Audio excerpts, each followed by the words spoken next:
ब्रह्मा जी सारे गोवत्सों को वापस कर दिए। कल की कथा में हम लोग ऐसा सुने। अब कैसे वहां तुरंत चले आए,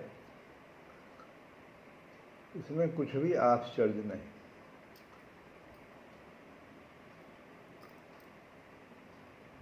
क्योंकि इतना ही जान लेना पर्याप्त है कि एक ओर पितामह रंगमंच से अदृश्य होने चले और दूसरी ओर ब्रजेंद्र नंदन श्री कृष्णचंद्र की जो अचिंत्य महाशक्ति योग माया है, भगवान की जो सबसे बड़ी शक्ति है योग माया, वो क्षण में ही उन अनंत गो सावकों को, इतना ही नहीं, जिस मृदुल तृणमयी भूमि पर वे उपस्थित थे वहां उपस्थित कर दिया।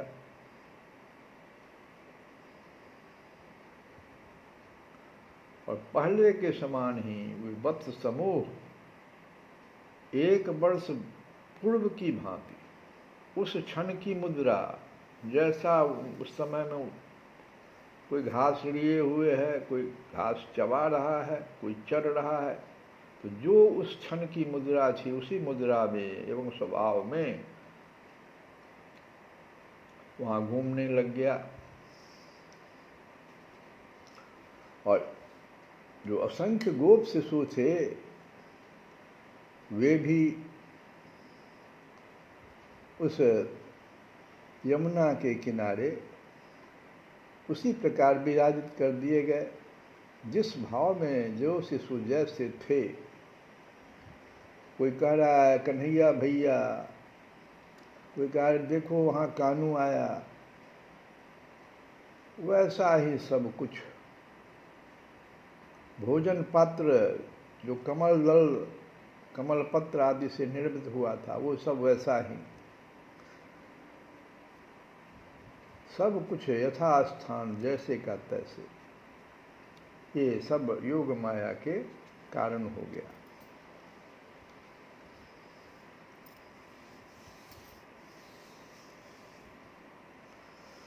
अब कालमान से, समय से 1 वर्ष की तो अवधि समाप्त हो चुकी है। और इतने समय के पश्चात वे गोप शिशु अपने जीवन सर्वस्व प्राणाधार श्री कृष्णचंद्र से मिल रहे हैं।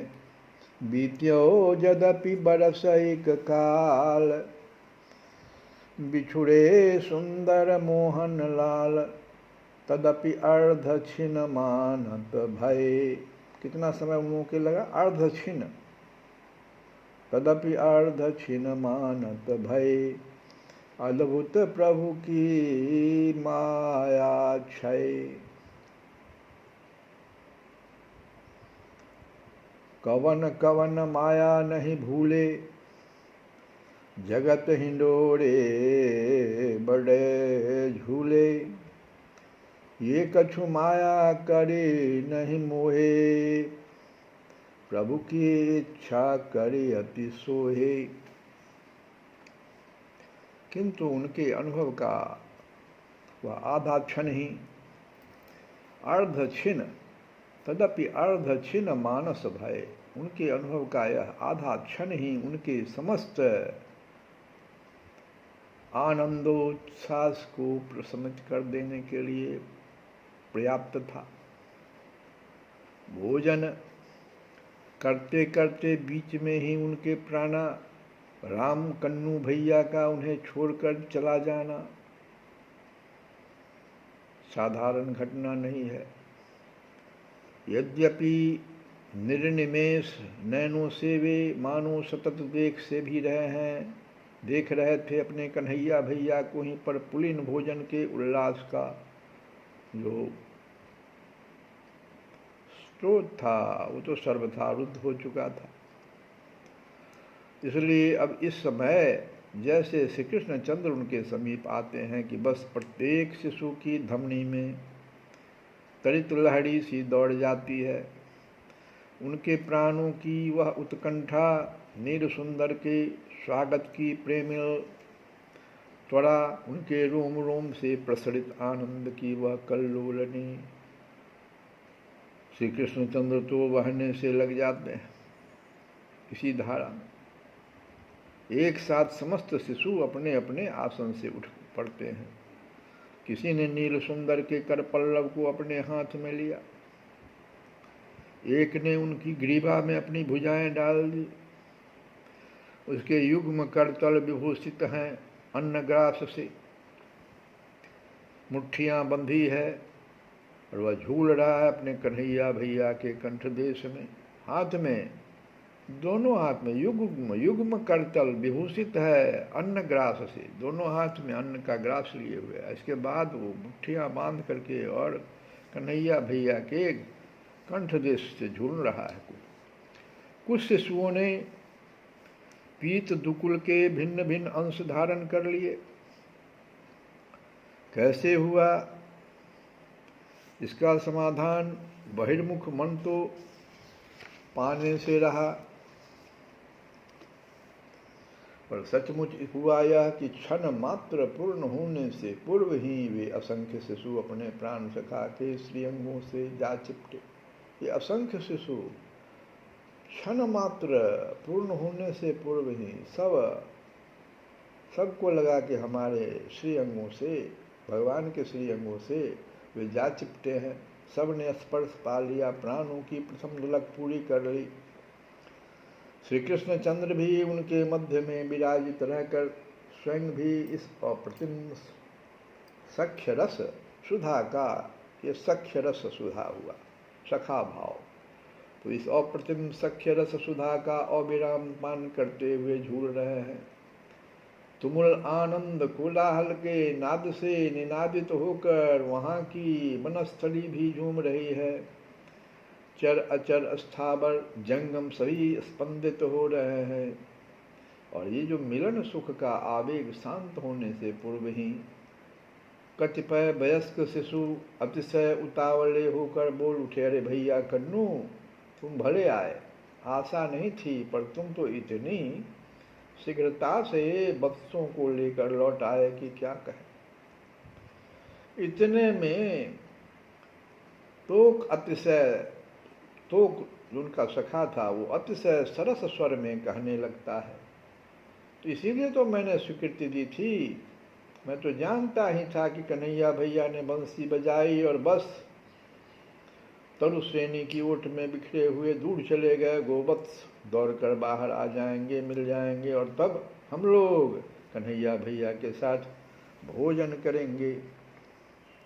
फिर तो अपने प्राणों का समस्त प्यार लेकर सभी शिशु एक स्वर में पुकार उठते हैं, भैया रे आजा, देख ले तेरे बिना एक भी ग्रास हम अपने मुख में न रख सके, और यह ले आह, अब तक तूने भी एक कौड़ नहीं खा पाया, हाथ का ग्रास हाथ में लिए ही तू लौट आया। नहीं नहीं, अब तनिक भी विलंब मत कर, चल अब सुखपूर्वक भोजन तो कर ले।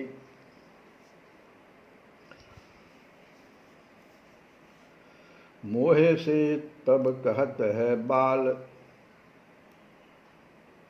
बेगही आए मोहन लाल, एकों कवल न पावन पायो भैया, तो बिनु जाई न खायो, तेहूँ तो हम बिन नहीं खायो, हाथ कवल वैसे ही आयो, आबहूँ बैठूँ भोजन करें, इत ये बच्छ कच्छ में चढ़ें। शिशुओं को इस उक्ति के उत्तर में श्री कृष्णचंद्र के अरुणिम अधरों पर एक समुज्वल हंसी भर जाता है। जब ऐसे बोले ब्रजवाल, बिहसन लागे नंद के लाल, बिहसन लागे नंद के लाल। भुवन भास्कर पश्चिम गगन में ढल चुके हैं। श्री कृष्णचंद्र कलिंद नंदिनी के उस पुलिन पर अपने पूर्व के आसन पर ही सखाओं से आवृत होकर उनके साथ भोजन करते हैं। परमानंद में भरकर शिशु अपने इच्छित भोजन द्रव्यों को पूर्व की भांति ही कन्हैया भैया के हाथ पर मुख में रखते जा रहे हैं और बाल्य लीला विहारी श्री कृष्णचंद्र उनकी प्रीति के उपहार का रस लेते हुए, सराहना करते हुए हंस हंस कर भोजन कर रहे हैं। साथ ही अपनी रुचि के खाद्य वस्तु अपने सखाओं के ऊँटों पर रखकर सुख से विभोर होते जा रहे हैं। मंडल करी बैठे पुनियाछे, जैसे बान बन्यो हों पाछे, अतिरुचि सो मिली भोजन करयो, यही विधि वा विधि को मद हरियो। उधर सत्यलोक में अभी भी सृष्टा की विचित्र ही दशा है। ब्रह्मा जी चले तो गए सत्यलोक, लेकिन दशा उनकी विचित्र है। वे ब्रह्म पद के आसन पर आसीन अवश्य हैं, किंतु उनके सामने इस समय तपः जनः महः स्वः भुवः इन लोकों का व्यवधान अंतर्हित हो चुका है और वे ब्रजराज कुमार के पुलीन भोजन के प्रत्यक्ष दर्शन पा रहे हैं।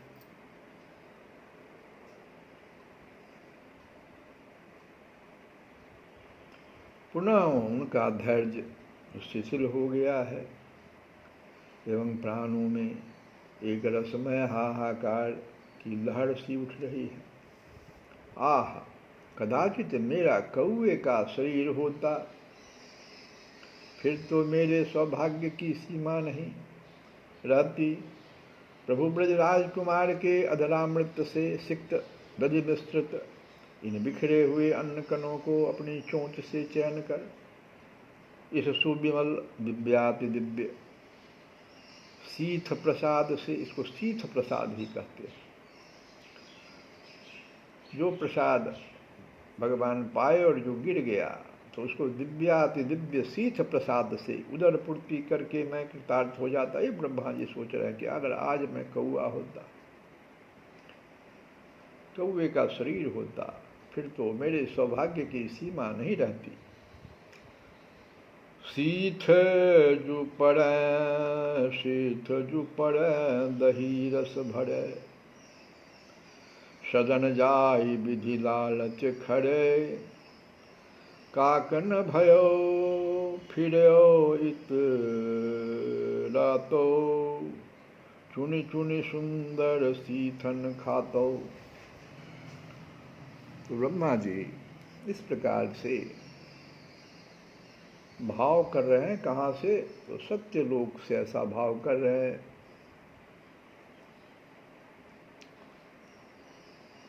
अब श्री कृष्ण चरण सरोयों से अस्पृष्ट हुआ अजगर का वह मृत शरीर अभी भी ज्यों का त्यों बना है।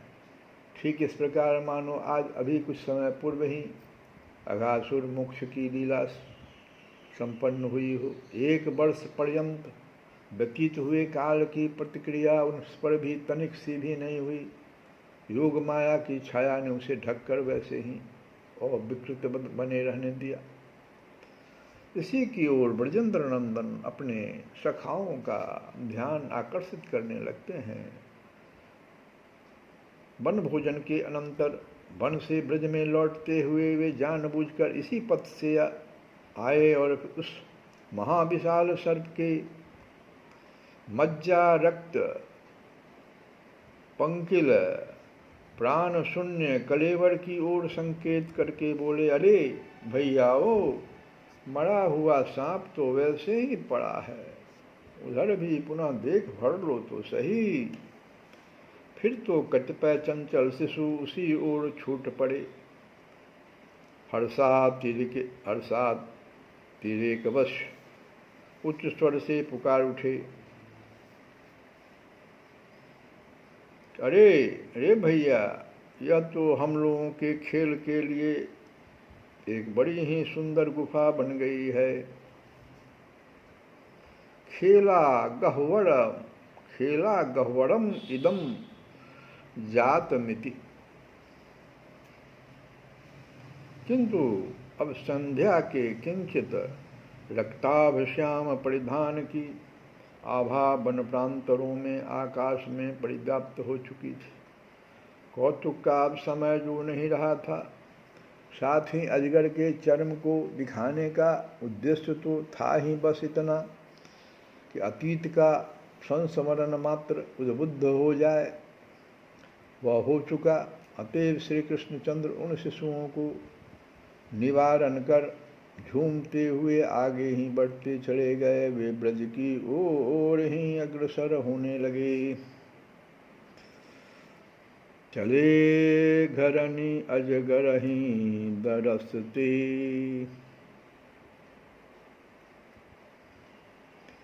हियनी सलसते सुखन बरसते।